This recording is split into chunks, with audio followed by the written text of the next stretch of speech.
said the other day his second home track is Pocono, and today, for the second time in his career, he will win at Pocono Raceway in the Pocono 400. Now, back to Jeff Striegel and Alex Hayden. That is the way it sounded 1 year ago in June of 2018. Of course, we're getting ready to put them under the green flag here on Sunday afternoon at Pocono 400. Glad to have you with us, not only on the Motor Racing Network, but also on NASCAR.com. You're getting a look down the front straightaway, one of the longest in all of NASCAR as far as the ovals are concerned.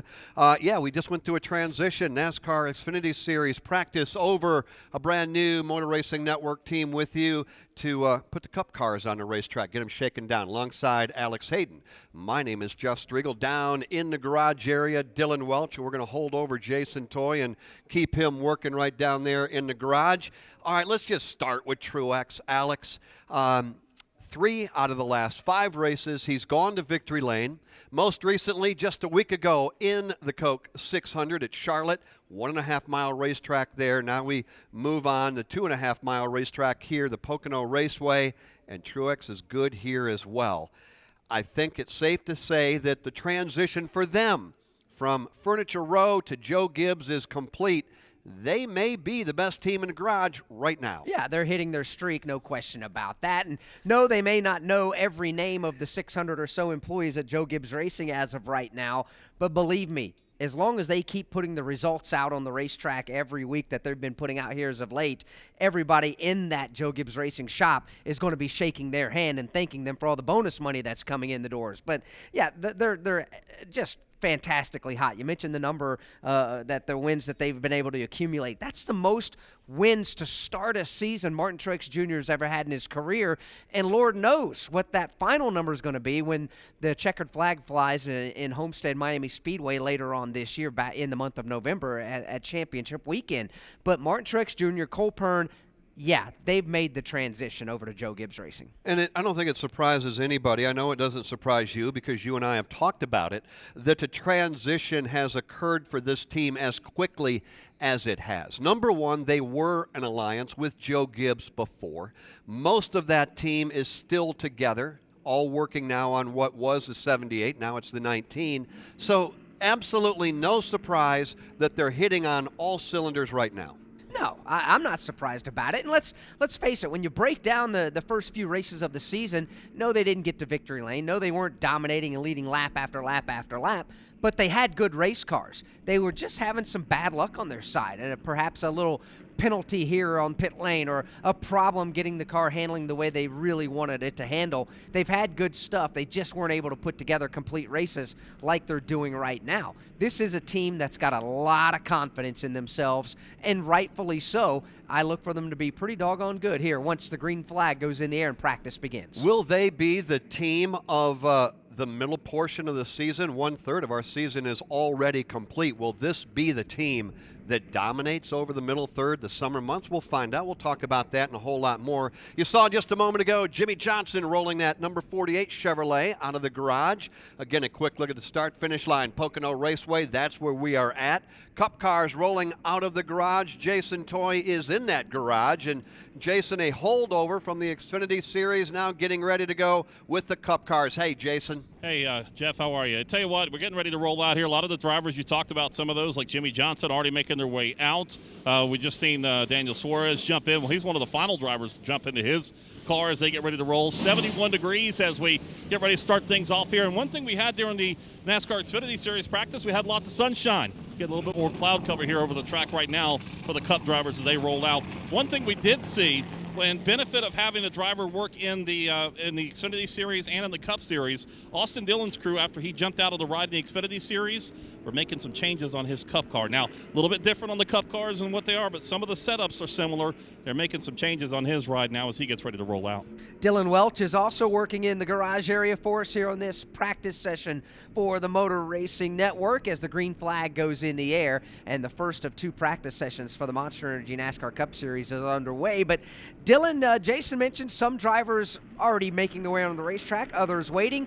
from your perspective in the garage area, what are you looking for here in this first practice session? Well, Alex, something that I just noticed here as we're kind of monitoring the weather and the overcast or cloudy conditions, shouldn't say overcast, more cloudy conditions, but it's windy down here too. There's a big American flag right in the center of the garage area that kind of lines where all of these NASCAR Cup Series haulers are, and that flag is blowing. It's about straight out, and it is a big flag, a sizable amount of wind blowing down here. So how that affects these race cars going through each of these 3 different corners is something that I will be keeping my eye on. But most everybody in the garage has filed out of their stalls. There's a couple stragglers here as Daniel Suarez rolls by. Kurt Busch is also getting his window net buttoned up and about ready to roll onto the racetrack. But important here with these 2-hour practice sessions to get your race car dialed in and try and figure out what you can here in this opening practice so that you're ready to really fine-tune it in happy hour in just a little bit. In the Cup Series garage, Jason Toy and Dylan Welch on the racetrack right now. Kyle Busch, Logano, Chase Elliott. And a quick look in the garage sees the Monster Energy Chevrolet Camaro. Kurt Busch behind the wheel, driving for Chip Ganassi along with his teammate Kyle Larson. All right, best team in the garage right now, I think hands down has to be Joe Gibbs Racing. I don't think there's a debate there. I think certainly a very good team. I don't know that they're at the same level right now. Debate me if necessary, Alex Hayden. Joe Gibbs right now, number 1. Second, but close second, would be Team Penske. Agree or disagree? I agree. I agree on all counts, but I'll agree with an asterisk because this is the midpoint of the regular season. We got a lot of racing still to go. It's about who is going to be the best team when the checkered flag flies at the end of the season. Who's our champion going to be? No doubt Joe Gibbs Racing right now. They've won 8 of 13 races here this season, and they've not gone more than 2 races without going to victory lane as an organization. That's phenomenal. That said, Team Penske, they've had Brad Keselowski get wins.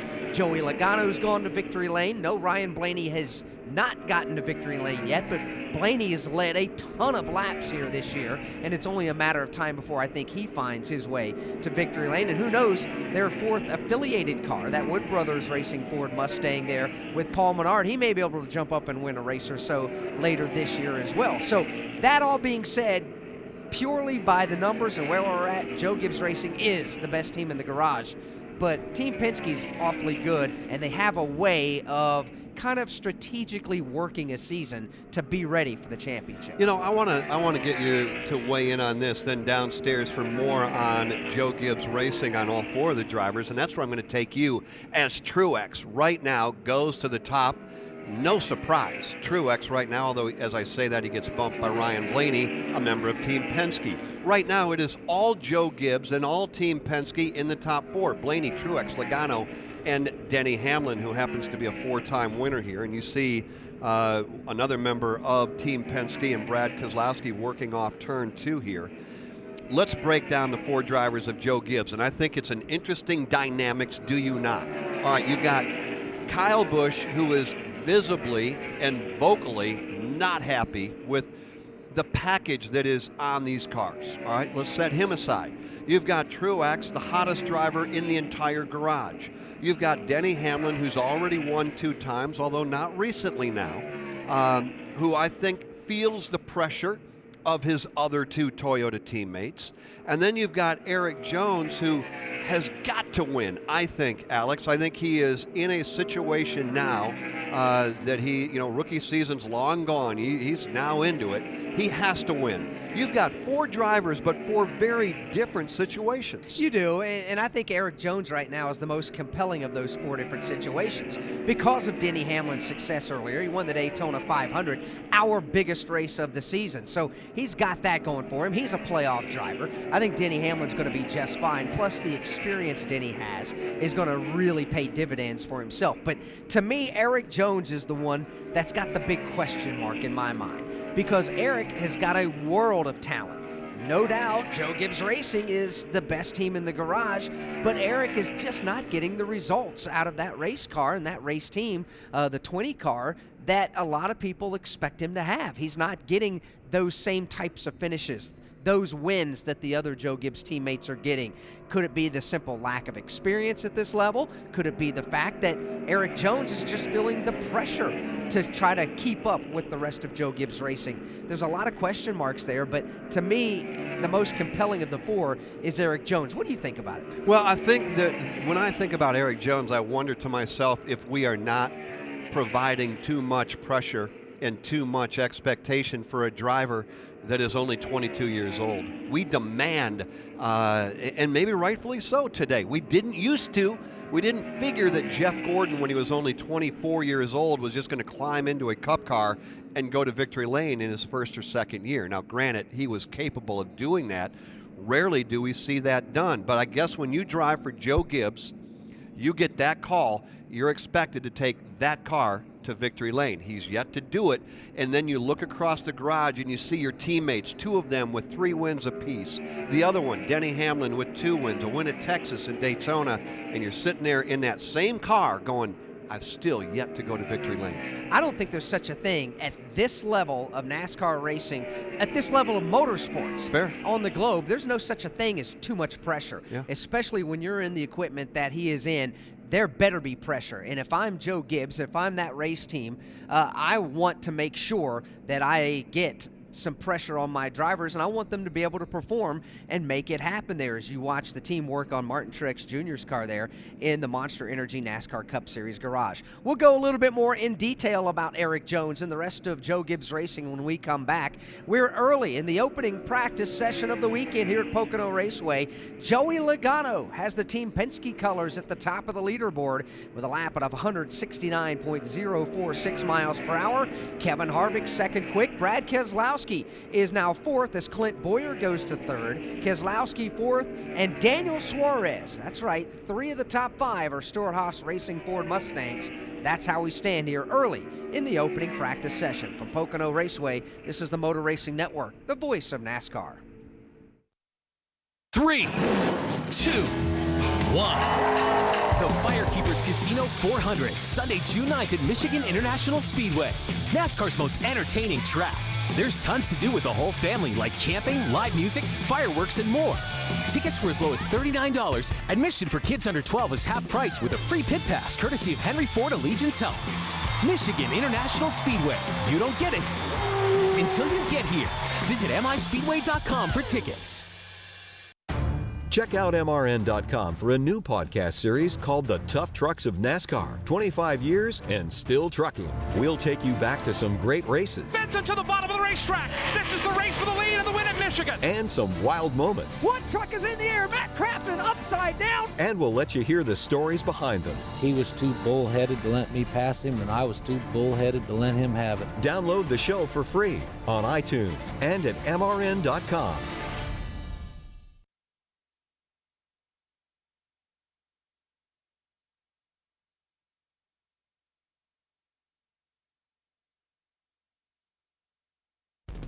From Pocono Raceway, this is Monster Energy NASCAR Cup Series practice. Here they come for the last time. One car almost in the grass. Casey Kane spinning down to the inside of the racetrack. He is up and in the air. Greg Biffle's involved. Truex, Newman, Ambrose, Mark Martin, they all wad him up. And here comes Denny Hamlin working into turn number 3. He'll be coming to the checkered flag, and he will post his 4th win at Pocono. Now, back to Jeff Striegel and Alex Hayden.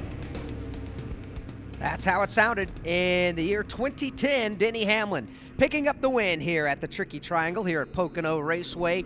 Denny, a member of that Joe Gibbs Racing quartet of drivers here in 2019 that is off to a pretty good start, although some say he's a bit of a cool streak right now. But still, when you're a Daytona 500 champion, for a lot of teams, that'll make your entire season. Well, you got to beat your own teammates if you're going to be good at this level. I mean, when you're talking about Kyle Busch and Truex, just beating those two is a tall order because they have been red hot. Joe Gibbs as an organization, red hot. Alex talked about it a few moments ago.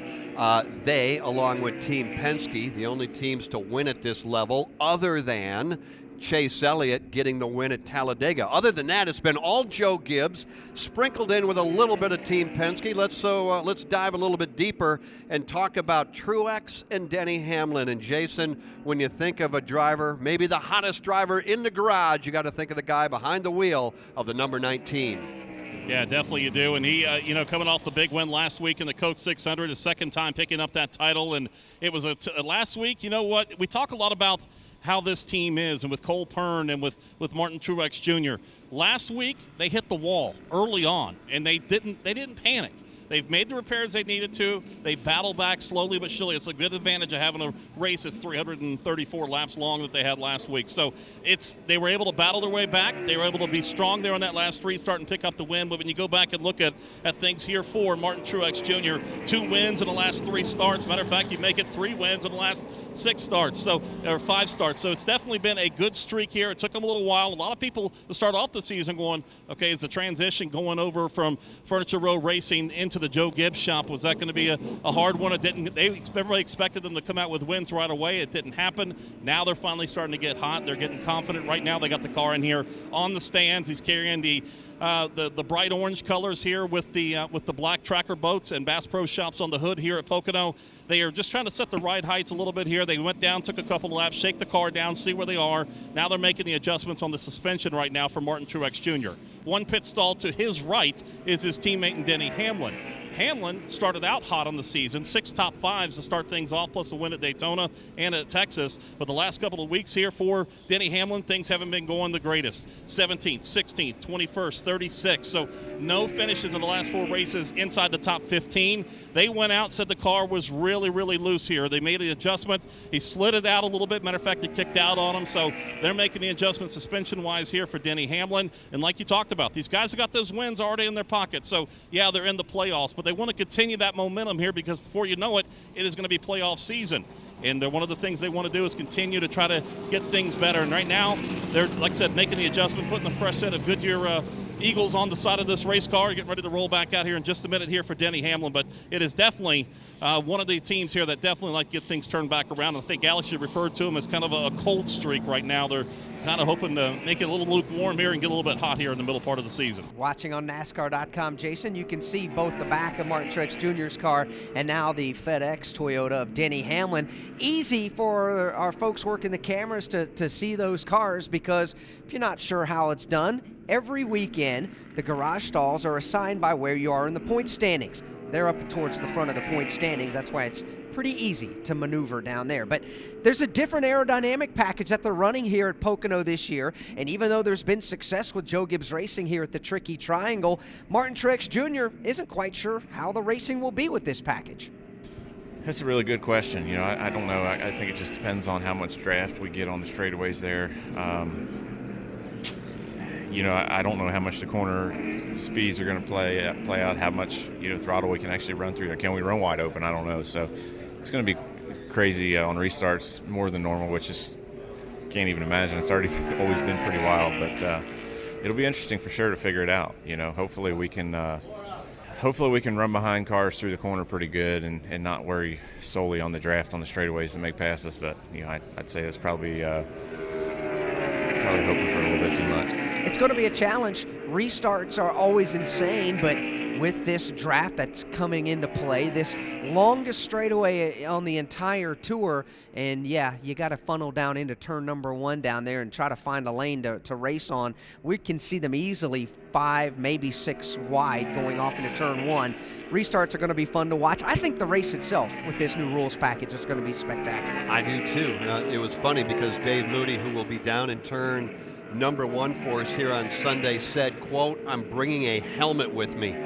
In other words, tongue-in-cheek, it's going to be chaotic down there when we put them under the green flag or go back under the green flag after a caution. Hey, make sure you're with us. It's going to be a good one. The Pocono 400 right here on the Motor Racing Network. Let's put a bow, if you will, on that Joe Gibbs Racing organization. You just got an update on Truex and Denny Hamlin. What about the disgruntled Kyle Busch and the guy looking for a win, Erik Jones? Dylan, what do you expect here on Sunday? Well, guys, it's interesting just in kind of looking over the notes for these two. And when you know Kyle Busch, you know how badly he wants to win. Everybody in this garage wants to win, but maybe nobody more so than Kyle Busch every week. And he's been winless the last 5 races, and for some people that wouldn't be that big of a deal. It wouldn't be that long, but for Kyle, when you think about how strong of a start he had to the 2019 season, and then just how competitive he is and how badly he wants to win, you can imagine how agitated he is and how antsy he is to just get back into victory lane. So this could be a place where he could do it. He's won 2 of the last 3 races here, and when you look at his numbers just over the course of all 3 of the national divisions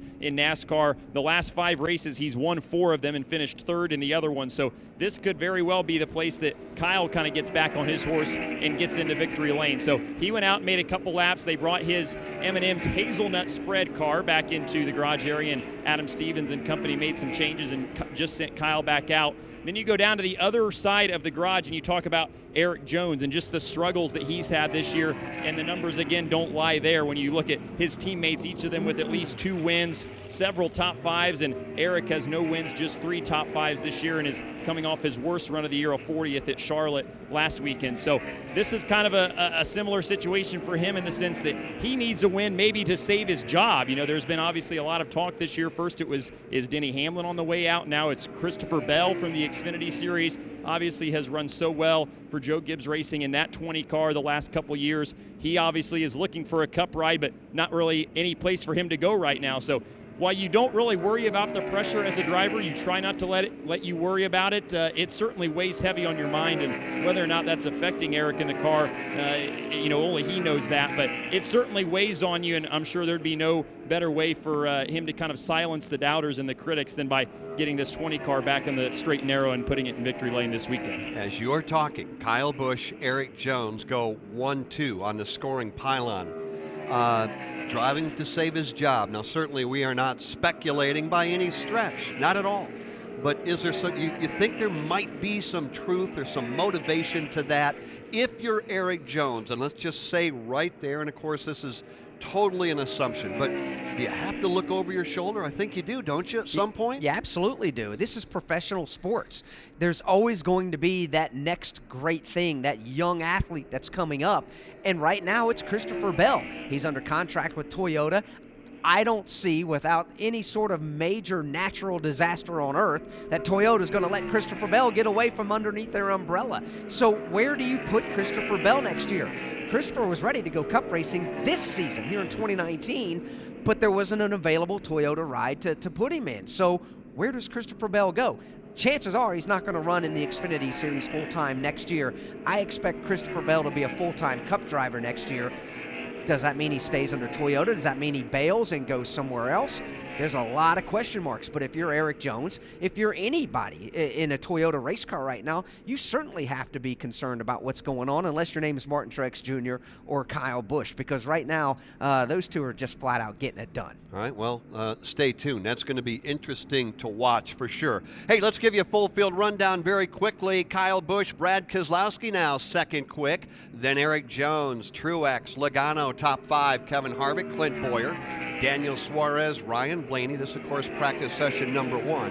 And Paul Menard completes the top 10, but as I say that, somebody pops up there and shuffles it all up. But Paul Menard right now 10th quick. Paul Menard having a fantastic practice here to get things going in practice number 1. You got Chris Buescher 11th, rest of the top 20, Eric Almirola 12th, Kurt Busch 13th, now drops back to 14th as Chase Elliott goes to 9th. You've got 15th Denny Hamlin, Daniel Hemrick 16th, Austin Dillon 17th, Alex Bowman 18th, Matt DiBenedetto 19th, and Ryan Preece 20th. Something to think about before we go to break. What do these things have in common, Jeff? I guess you can put it this way. What do they have in common? What's the common denominator?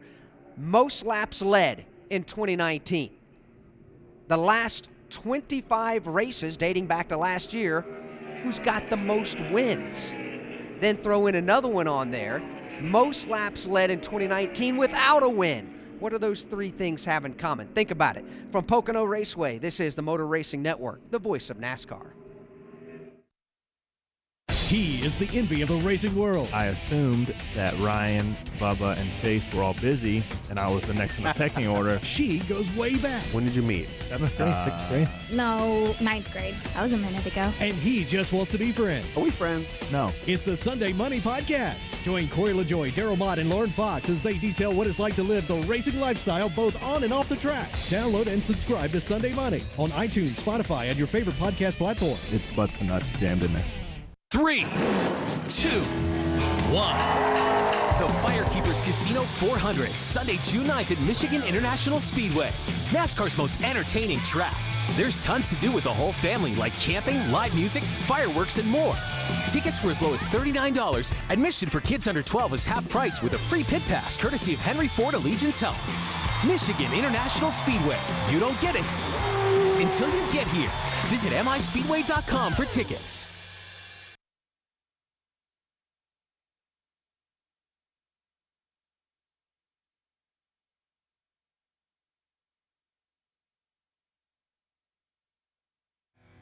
From Pocono Raceway, this is Monster Energy NASCAR Cup Series practice. He has the lead coming off turn number 3. He holds the lead to the line, and 23-year-old Ryan Blaney will score his first career win here at Pocono Raceway today. The Wood brothers making their 60th start here.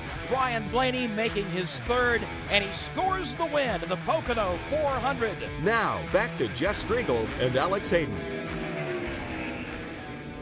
That was Ryan Blaney, how it sounded here on the Motor Racing Network just a couple of years ago.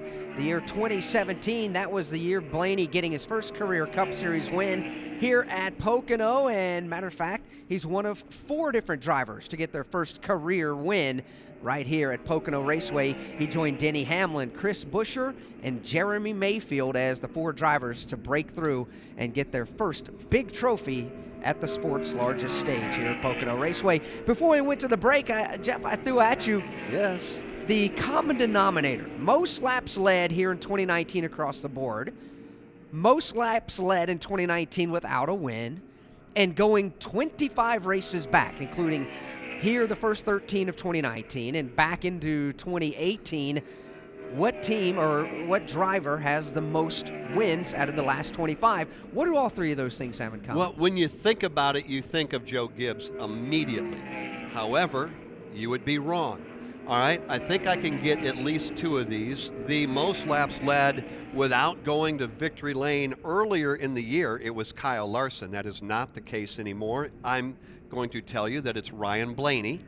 And then the other part of your question is Brad Keselowski and Team Penske. They are piling up a lot of stats.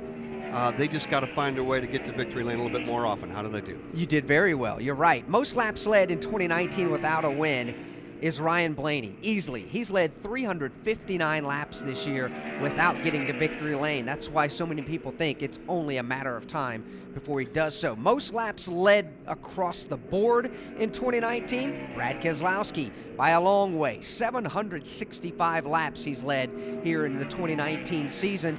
And dating 25 races back, including this year and last year, who has the most wins? That's Brad Keselowski with 6. Crazy. And the thing about that deal with Brad leading the most laps, he has got it pretty handedly over Kyle Busch, then Truex.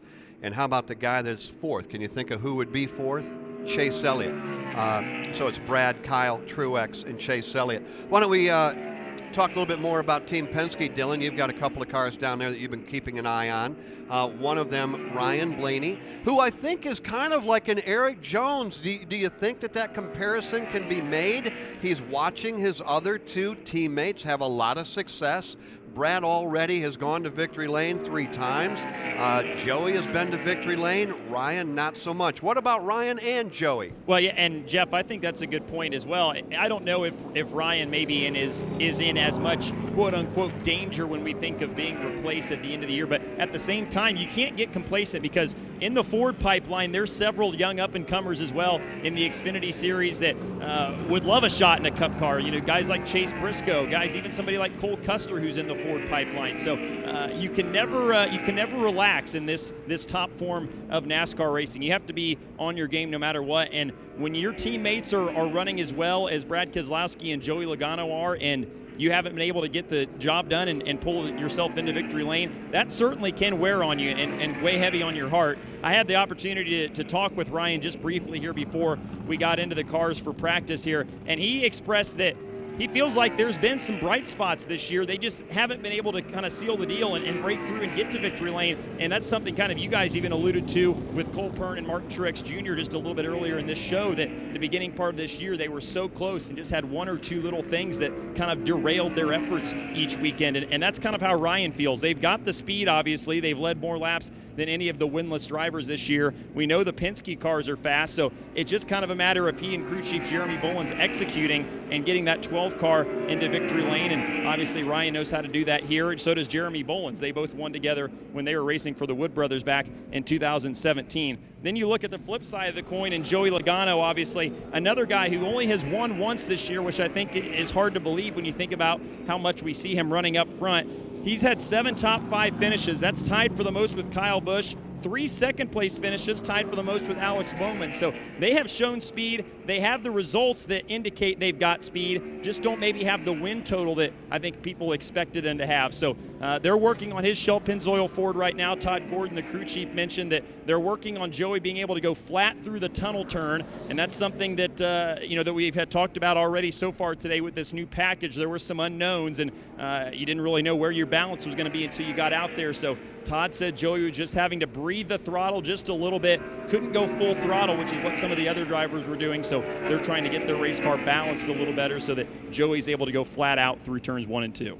That's going to be a key. How do you get through turns 1, 2, and 3, since they're all distinctly different corners here at Pocono Raceway, and it can be a headache for these crew chiefs and these engineers and mechanics down there in that Adam Petty garage here at Pocono Raceway. Brad Keselowski currently second on the leaderboard, Jason Toy.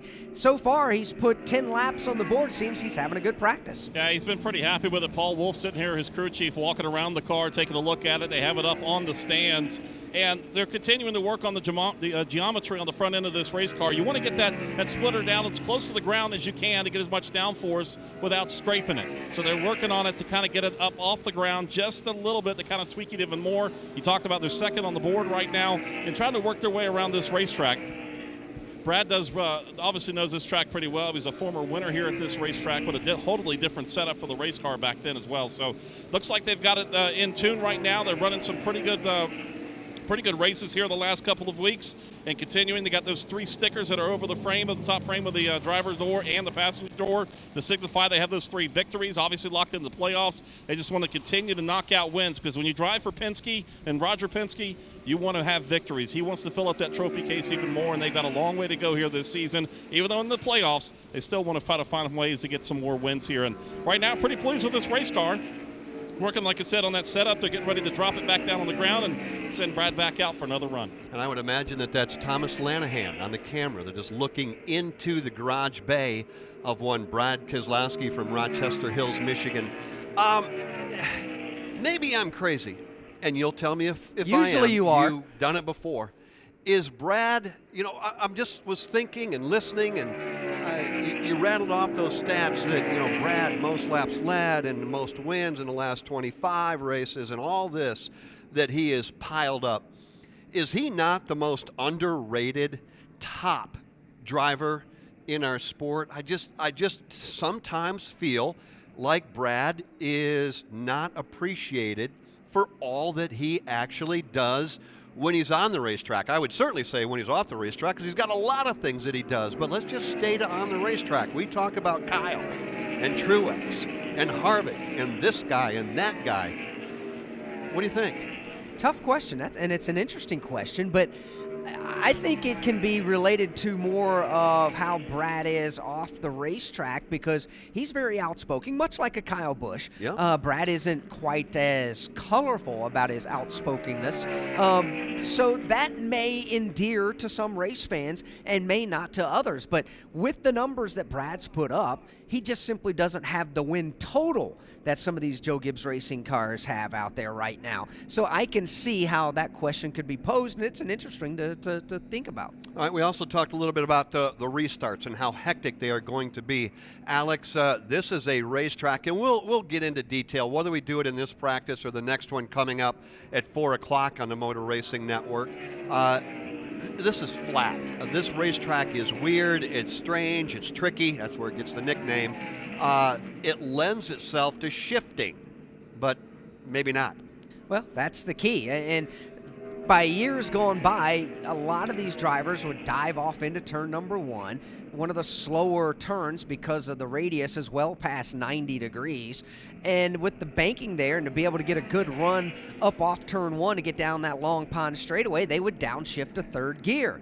Well, that's not necessarily the case here this season here in 2019. And Brad Keselowski is using that same theme that we've been talking about here today, the unknowns. So what about shifting, Brad? Yeah, it'll be interesting to see how well they draft. Obviously the Xfinity cars ran it last year, and that presented its own set of challenges. I'm not really sure what to expect with the Cup cars. It's interesting. I think the guys were telling me that we're not going to be allowed to shift there. I don't know how that's going to play into effect as well. We're allowed to shift, but the rules were changed on the transmissions to make it to where you basically can't shift. You would think with those long straightaways you'll get a pretty good draft. But then again, without being able to shift, I suspect you'll have a hard time getting launched out of the corner to take advantage of that draft. So I can't really say I have a great feel for it at the moment. We'll go there and race and find out.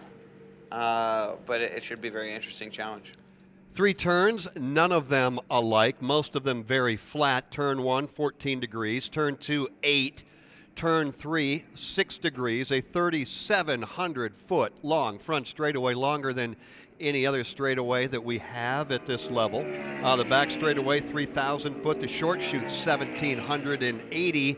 In other words, Jason Toy, for a crew chief, that spells headache. Yeah, it does, because you can never really kind of get it set up perfectly here around this racetrack. We've always heard over the years you may give up a little bit in 3 to feel better in 1. So trying to find that right balance, that's the big thing that these crew chiefs right now are trying to do, is find that right balance out here on the racetrack. We talked to some of the crew chiefs earlier today, Dylan Welch and myself, talking things over with Todd Gordon, the crew chief for Joey Logano, and they're saying the biggest thing that they're trying to work on is making sure that they can kind of keep it flat-footed. Don't lift when they go through the tunnel turn here, which is over turn number 2, because you kind of turned this racetrack into basically like two straightaways. You got the front stretch, the long one. You're going to have a lot of drafting throughout the afternoon on that. We're starting to hear a couple of the crew chiefs on the radio now work with teammates to kind of work a little bit and kind of simulate what they might see in the race on Sunday with that draft going down the front straightaway. You're going to brake heavy going into turn number 1. But then when you get back into the gas, and you might be able to keep your foot on the gas all the way through turn 2, you can see the draft work its way off of 1 through 2. And then 4, you have to lift back into turn 3. So they're almost working this race like 2 long straightaways. The front stretch, and then off of 1 through 2 into 3 as well. So that's what they're working on right now, is trying to be able to keep their foot in the gas through turn number 2 and not have to lift. But the one thing they did say, that it has to be single file for them to be able to do that through the turn number 2. Trying to go side by side might make it a little tricky. Kyle Busch, the fastest right now, and he and crew chief Adam Stevens, after 11 laps of practice early on, seem like they're not having as big an issue as some of the other crew chiefs and their headaches that Jason was just describing down there.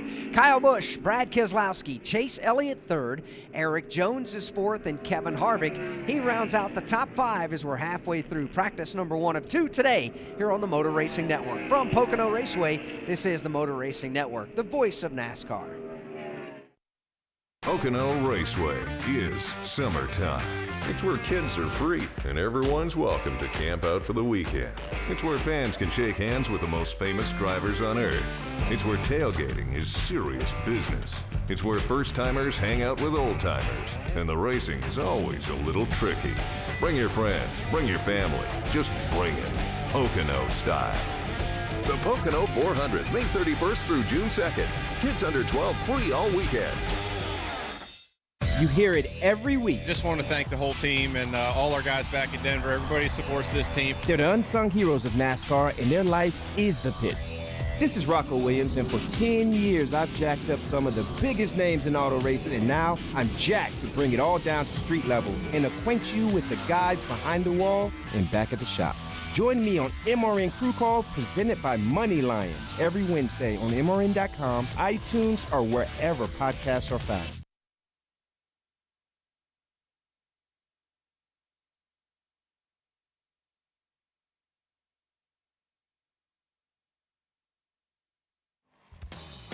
From Pocono Raceway, this is Monster Energy NASCAR Cup Series practice. Now, back to Jeff Striegel and Alex Hayden.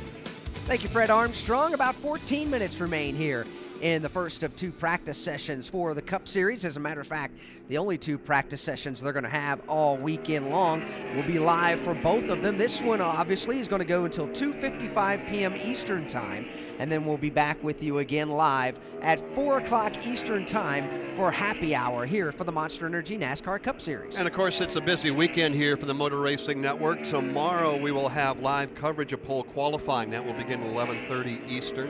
And that's going to be followed by the Pocono Green 250, the NASCAR Xfinity Series. On hand there, here this weekend, and our live coverage for you will begin at 12:30. All of that will take us right up to Sunday, 1 o'clock, and we will be ready with the Pocono 400 for the NASCAR Cup Series. Woody Kane will take you right up to the green flag. Alex and I, Rusty Wallace, will be topside for you. It's going to be a busy weekend, a good one. We always love coming up here. Beautiful countryside, for sure. Great place for fans to come. And don't forget, next week we are off to Michigan International Speedway. We are getting into it now. You realize it is June and we are headed into the summer months of racing. It's crazy. I mean, and we say it every year, and I don't know why we do, but it seems like we say this about this time every year, is where's time going? It's going so quickly, but you know, it is. And here we are. We're halfway through the regular season here in the Monster Energy NASCAR Cup Series campaign 2019, and we've had some fantastic events, some fantastic races, and the racing itself has been unbelievable. I mean, if you go back just in the last month, if you look at all we've had from Richmond to Talladega, Martinsville Speedway, who can forget how wild it was at Kansas Speedway, the All-Star race, and then what our friends at the Performance Racing Network got to broadcast in the Coca-Cola 600 last weekend. The racing is just phenomenal. And it's only going to get better. It appears as though, and the reason I say that is the fact that all that racing, as good as it was, really, we showcased two teams in Team Penske and Joe Gibbs.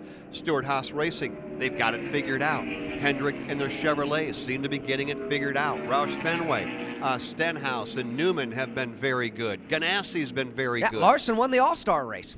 They're getting better every week, and now we head off a week from now to Michigan. And I know I'm going to make a bold prediction here, but I think we are going to see the best race at Michigan that we have seen in years. I just think that this package on that racetrack is going to produce phenomenal racing. Now, I told you that earlier, and you said, not so fast, we got to get through this one. You think this package here on Sunday is going to produce some really good racing. I do. You're watching Chase Elliott work his way down the Long Pond straightaway and over onto the tunnel turn, which is turn 2 here at Pocono Raceway right now, and he's by himself on the racetrack. We're not getting a good idea right now of what we expect to see come Sunday in race conditions, because for the most part everybody's been out there by themselves just trying to figure out the handling of their each and individual race cars. I think once we get to final practice here in a little while, we'll get a better taste of it. But you're right. Come Michigan, wide sweeping corners, the banking there to hold them, 2-mile layout, this aerodynamic package, the engine package, easily a 4, maybe 5-lane wide racetrack. How could it not be sensational? The draft. And then we, you know, when we're done there, we are headed to Chicago, and a lot of people would say that Chicago produced one of the top 3 races of the year a year ago. We're headed off there, and then right away we are back to Daytona. So, I guess the bottom line is I'm sitting here listening to you. I want to go buy a ticket, and that's certainly something that we would encourage everybody to do. There are tickets still available for the Pocono 400 here on Sunday. We know there are tickets available at Michigan, a great place to put the camper and the family together and head on up to the Jackson, Michigan area. Chicago and the Chicagoland Speedway, a great place to go camping. Same for Daytona. It is, and we're not just blowing out a lot of balloon juice here. The racing really is that good. We're race fans. If you're a race fan, you got to see this in person. You really do, to get an understanding of just how close they are running out on the draft. And no matter what kind of racetrack we are, it really is sensational racing right now. And why don't we start with you showing up here on Sunday for the Pocono 400? I don't think you're going to be disappointed. Why don't we talk a little bit more about the racetrack in itself. Jason, you had a lot of really good points on how the crew chiefs are trying to make it so that the driver is comfortable on entry going into 1 and 2 and 3. And Dylan Welch, that's a tall order, because you come rocketing down the straightaways, either the front stretch, the back straight, the short chute. You're carrying a whole lot of speed, and that typically will upset a race car as it enters the corner. And Jeff, the hardest part about this track is that you can't really, I don't think, be perfect in every single corner. A lot of these tracks we go to that are more traditional ovals, the 1.5 mile racetracks or so, the corners are a little bit more similar. So maybe if you hit on something at one end, it applies to the other end, and you're pretty equal at both ends. With this racetrack and the corners being so different, you can be great through turns 1 and 2 and terrible through the tunnel turns. So how do you compromise? How do you decide, well, we're going to be a little bit better in the tunnel turn, but a little worse in turn 1? How do you do that as a crew chief? It's a hard decision to make, and it's hard decisions all weekend trying to get these race cars balanced, and especially with this new package and it being the first laps these cars have turned here. The garage area has been busy down here in this first practice. We've seen a lot of guys go out and make just a couple lap runs, then pull back in and go up on jack stands for several minutes here, and I've seen several crew guys sprinting back and forth from the trailers with shocks and springs and all sorts of different artifacts to put on these race cars and try and help make them better. So everybody rolling off the truck here is kind of trying to get a grips on what they've got, and then I think once we get to final practice, maybe we'll see maybe who's better than some of the other guys. But right now it's sort of been a guessing game for some of these guys, trying to get a grips and get a handle on what they need their race car to do to be good in all 3 corners here, not just in 1 or 2 or 3. Yeah, if I'm sailing off into turn 1 at Pocono, the longest straightaway in all of NASCAR, 190, 195 miles an hour, I don't need to be wiggling. Wiggling going in is not a good thing. So if you're wiggling going in, you're probably wiggling coming out the other side. Yeah, and there's a good chance you're going to hit something solid there too. Yeah, probably right. It's been done here before. Many times. That's for sure. We look at the leaderboard, and a lot of times we say the left page or the right page, and what that basically means is with here this weekend, 37 cars are entered in this weekend's race. So timing and scoring on the computer monitors, and it's the same for the race teams down in the Adam Petty garage down there. The left side goes from positions 1 through 20. Brad Keselowski has just taken the #1 spot on the leaderboard. It goes all the way down through the top 20 in speeds, where Chris Buescher occupies. That's the left side of the page, or as we like to say in this sport, the page you want to be on. The page you don't want to be on is the right side. So you got the good side, and you've got the, well, we've got a lot of work to do side of the page. And when your name pops up there, Jason, it means a team is not happy. They don't want to talk to you. They don't even want to look at you. And there are some pretty good names on the bad side. Bubba Wallace right now 22, 23 Newman, 24 Ryan Preece, Matt DiBenedetto, no better than 25th. It gets worse. You've got William Byron, and I think that one really has me scratching my head. As good as that team has been of late, William Byron, along with others, no better than 28th.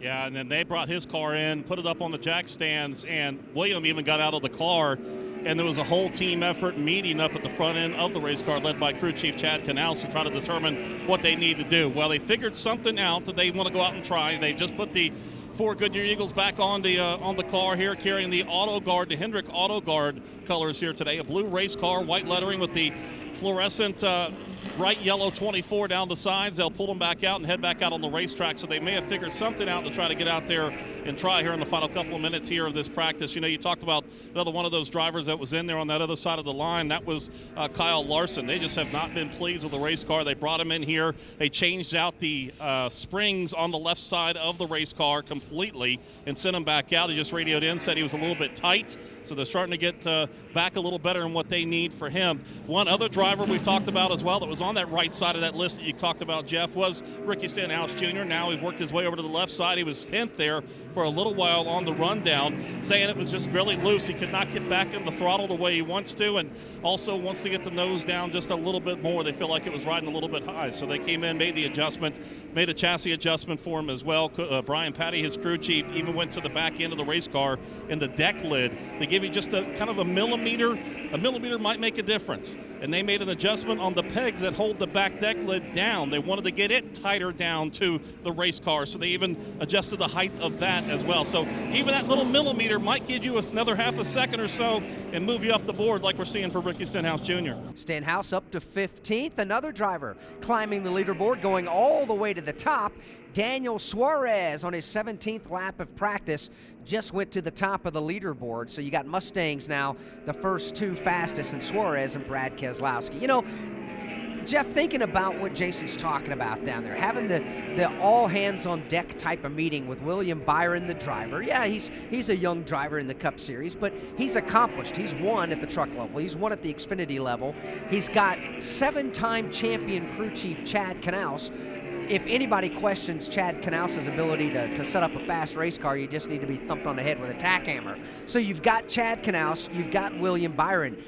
How difficult is it, do you suspect it is, for a guy like Chad Knaus to try to get out of his driver the same type of communication that he's been used to getting that's led to so many race wins, so many championships, and at what point does frustration start to come into play? I think frustration comes into play from day one. And it will last you through the entire relationship that you have with that individual, whether it's driver to crew chief or crew chief to driver or crew chief to engineer. And by frustration, I just mean that you cannot be afraid to share your opinion and that may become animated and that you may get frustrated because you're like, this is what we need to do. But yet the other person on the receiving end goes, no, it's not what we need to do. I'm telling you that when I go into the corner, the car won't turn. Now, the crew chief comes back and says, I'm looking at all of the information that is provided, and you can go into detail on what they get. I'm looking at that information, and what that information is telling me is something completely different than what you are. We're not always going to be on the same page. And it's not always going to be the guy or gal who yells the loudest. It's when you come together and go, okay, you know what? We are not going to agree here, but at some point we've got to come up with the right configuration to put on the car, and then I need you to go out, put it through its paces, and come back and tell me more.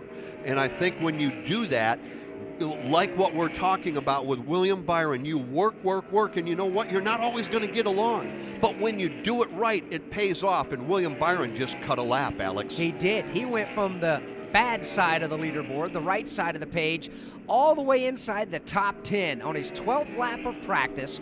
William Byron, crew chief Chad Knaus, they've gone to 6th on the leaderboard. All right, so let's go back to what you were just saying. I think it's a great point, Alex. So if I'm the driver, the only thing I can tell you is what the car is doing as I'm accelerating, as I'm going into the corner, as I'm turning, as I'm running in dirty air. Okay, those are all very, very important things. And that's everything that I feel from the seat of the race car. You, however, as a crew chief, you have none of that, but you are provided with a ton of information. Yeah, and when you have all of this information at your fingertips, and some of it without getting too far in the weeds and how technical it actually is, there are tracers out there that shows fastest race cars and what line they're literally running around the racetrack to cut those laps. Then you have the tracer of your car out there, and are you running a half lane higher in this turn? Are you getting off turn 1 a little slower than the fastest car? What is your throttle response? Because there's technology that shows when you're on the throttle, when you're off, how hard you're on the brakes, when you're on the brake pedal, and you compare that to the competition. It used to be a matter of a driver saying, man, I was holding it wide open all the way around, and you had no choice but to believe him. Now, the technology provides a transparency. Drivers can't hide anymore. Drivers now have accountability. When they say, I felt like I was wide open around there, and you look at the numbers and say you weren't even close to being wide open around. And Dylan, weigh in on that. You've been down there. You get a chance to talk to these guys, both drivers and crew chiefs, and I really like what Alex just said. I can actually take an overlay and compare Kyle Busch to Kevin Harvick, using the two only as an example, to see exactly when somebody is on the throttle, how much steering input they're giving, how quickly they're on the brakes. And so the point there is, all of a sudden you go, you know what, I'm driving it as deep into the corner as I possibly can. And the crew chief comes back and says, I beg to differ, you're wrong. Yeah, and as a driver, that's extremely frustrating. So when you feel like you're getting the maximum effort out of the race car that you can, and then you get told that it's not good enough, it's confusing. You don't know what else there is to do. So that's part of the good and the bad, I suppose, of having data like that. If you're the driver, it maybe helps you pick up speed, but at the same time, it frustrates you if you feel like you're giving it all you've got and you're still getting beat. So the wonders of technology, as they say, and some people like it, and there's probably some others that don't. For better or for worse, and when we talk about the perfect scenario with young driver William Byron, who's had success, and a crew chief Chad Knaus, who's won here at Pocono 3 times, knows what it takes to get a car to victory lane here, they got to get on the same page, and credit William